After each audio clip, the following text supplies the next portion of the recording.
and gentlemen, welcome to the channel. Please subscribe with notifications on.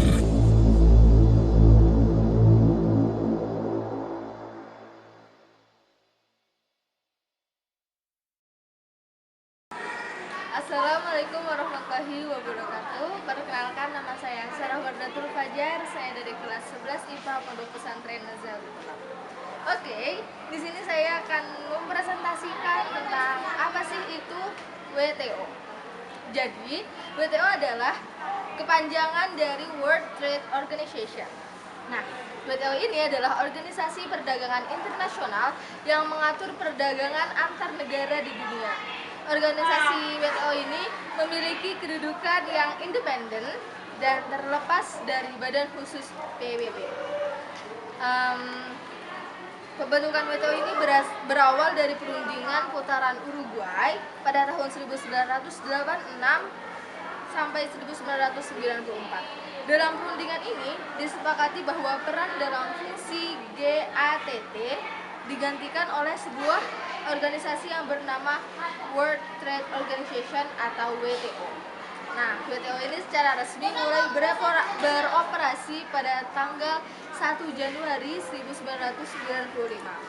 Nah, pada awal terbentuknya WTO ini hanya memiliki 154 negara anggota, dan alhamdulillah pada tahun 2020 anggota WTO berkembang hingga berjumlah 164 negara di seluruh dunia.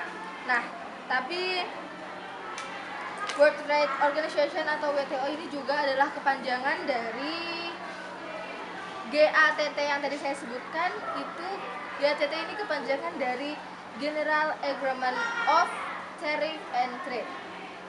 Dan karena itu semua tujuan prinsip perdagangan dunia dan hasil-hasil perundingan putaran-putaran perdagangan ini ada di bawah General Agreement of Tariff and Trade or GATT, di mana yang terakhir yang tadi saya sudah sebutkan, yang terakhir ini adalah putaran Uruguay.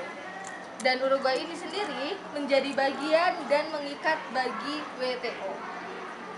Namun, WTO adalah badan yang sama sekali berbeda dengan GATT, dalam artian bahwa suatu negara peserta hanya terikat dengan peraturan-peraturan tertentu saja yang ditandatangani dan tidak terikat dengan semua peraturan yang ada di dalam GATT. Sementara dalam WTO, semua negara peserta adalah anggota. Dan semua kesepakatan yang ada di WTO tanpa kecuali mengikat bagi semua anggota dan ada sanksi hukumannya jika melanggar.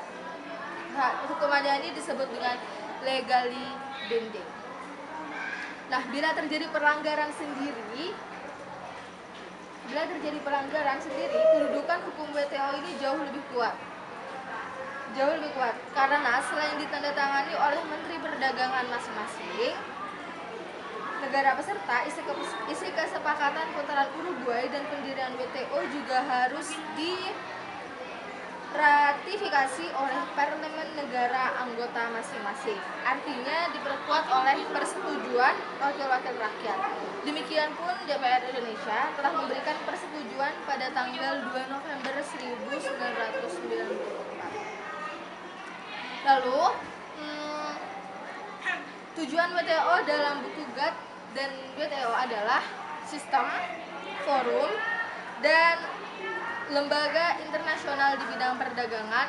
Ini menurut karya Karto Jomana tahun 1996.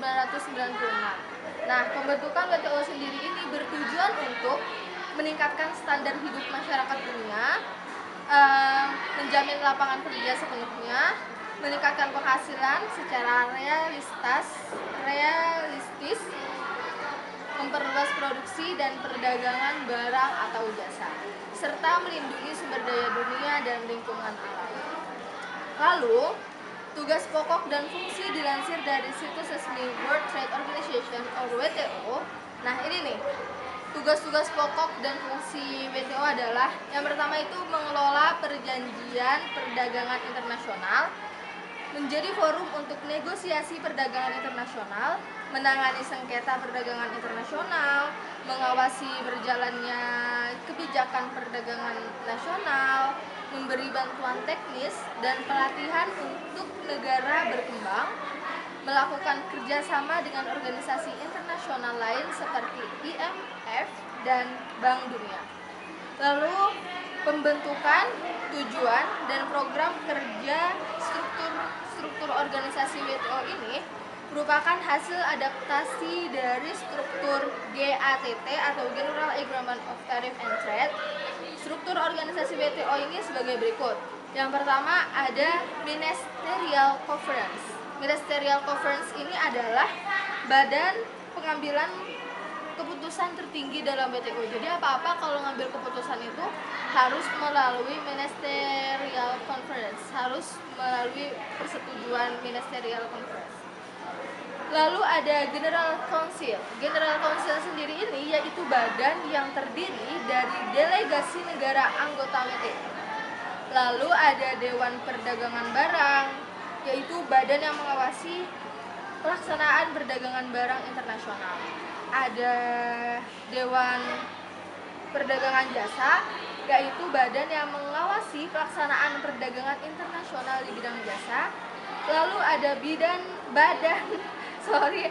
badan penyelesaian sengketa, yaitu badan yang bertugas untuk menengahi sengketa perdagangan antar negara.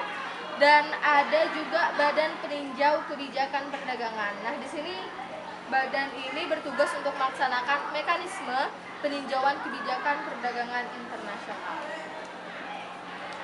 Lalu ada tujuan, peran, dan perpecahan Indonesia dalam WTO. Indonesia ini telah masuk dalam keanggotaan WTO sejak 24 Februari 1950. Nah, selama bergabung dengan WTO, Indonesia ini mendapat beberapa keuntungan seperti perlindungan dari kecurangan perdagangan,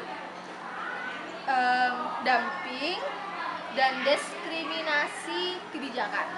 Nah, namun di sisi lain, banyak perusahaan asing multinasional yang menguasai sektor-sektor perdagangan strategis seperti dalam perdagangan air, pangan, busana, dan sebagainya. Itu perusahaan asing multinasional ini menguasai sektor-sektornya perdagangan strategis. Nah, hal tersebut menjadi ancaman bagi eksistensi perusahaan-perusahaan dalam negeri Indonesia itu sendiri.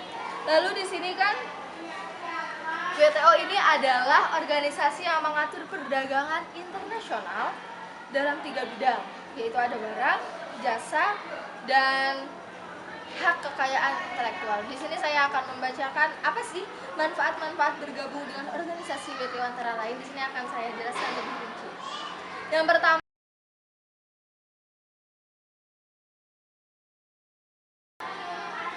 di sini ada manfaat-manfaat bergabung dengan organisasi WTO adalah yang pertama, yaitu mendorong terciptanya perdamaian.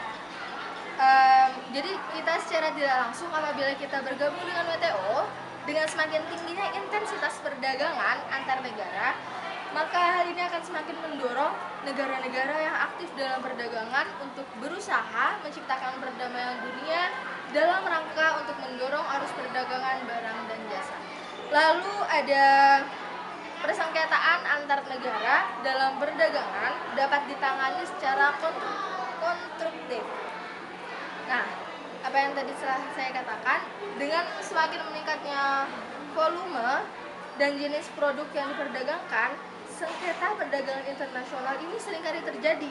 Nah, sengketa dagang ini dapat diselesaikan secara lebih konstruktif melalui aturan-aturan penyelesaian sengketa yang telah diatur oleh WTO.